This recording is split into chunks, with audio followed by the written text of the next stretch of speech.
May 25th is Red Nose Day in the United States. And millions of people are probably going, huh, what? The short explanation, it's a campaign to raise money to fight child poverty. But how does buying a red foam nose at a drugstore for $1 help the cause? And does this charity with the silly name really do good work? We did some reporting, and here's what we learned. The British charity Comic Relief started Red Nose Day in England in 1985 as a way to raise money to fight child poverty. Why Red Nose Day and not, say, Fight Child Poverty Day? It's hard to get a definitive answer. But it appears the organizers wanted a symbol that would make people laugh. Everyone from the Spice Girls to Hugh Grant have put on red noses to promote the fundraising effort. Red Nose Day is held every 2 years in the UK, and has raised $1.4 billion, which is distributed to charities that fight child poverty. 3 years ago, the event crossed over to the US, where it's become an annual event, although it hasn't yet become a household word.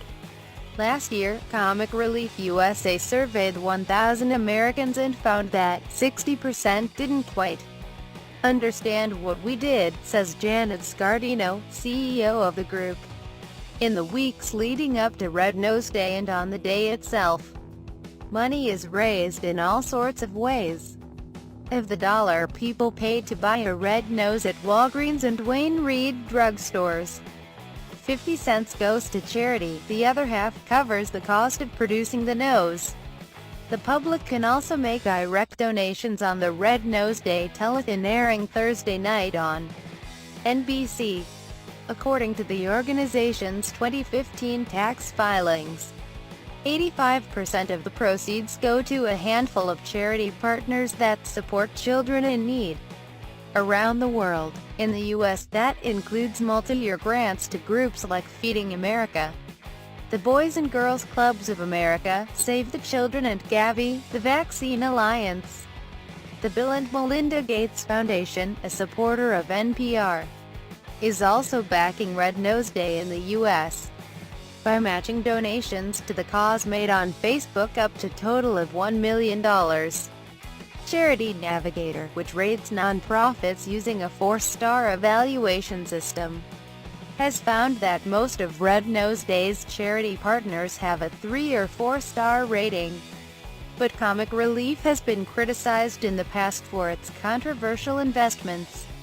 In the UK, some funds raised by Red Nose Day are invested in various ways, with the returns going toward the cost of the campaign. In 2013, the BBC program Panorama reported that around $816,000 was invested in the arms company BAE Systems, while $3.5 million was invested in tobacco companies. A spokesperson from Comic Relief UK told NPR that the group stopped investing in those companies in 2014. And then there's the question of the goofiness of it all. Part of the appeal of Red Nose Day is that it makes people feel good, says David Bichet, a professor who specializes in economics and public health at Johns Hopkins University. The red nose doesn't drag you into the dark side of the poor, showing you children with swollen bellies. That's not fun, he says. The campaigners say, "We understand there's terrible suffering in the world and we're doing something about it. But it's a tricky line to toe." This year's BBC telethon for Red Nose Day in the UK, on March 24, garnered 150 complaints for profanity and lewd comments from the celebrity entertainers. There was a skit showing a bounty of biscuits followed by footage of a starving infant in Liberia. One viewer tweeted, "Comic Relief, painful." Asked to comment on the controversy, a spokesperson for Comic Relief UK did not address the issue specifically but told NPR the broadcast was a live studio event enjoyed by a peak audience of 7.6 million. The amazing British public yet again dug deep to raise over £73 million, about $94 million so far. U.S. campaigns haven't brought in quite as much, more than $60 million in the first 2 years. Still, that's nothing to sneeze at, says Sandra Minuti of Charity Navigator. But the name might be an obstacle, suggests Minuti. Stand up for cancer. I know I'm giving to cancer, she says. Red Nose Day doesn't have that attribute.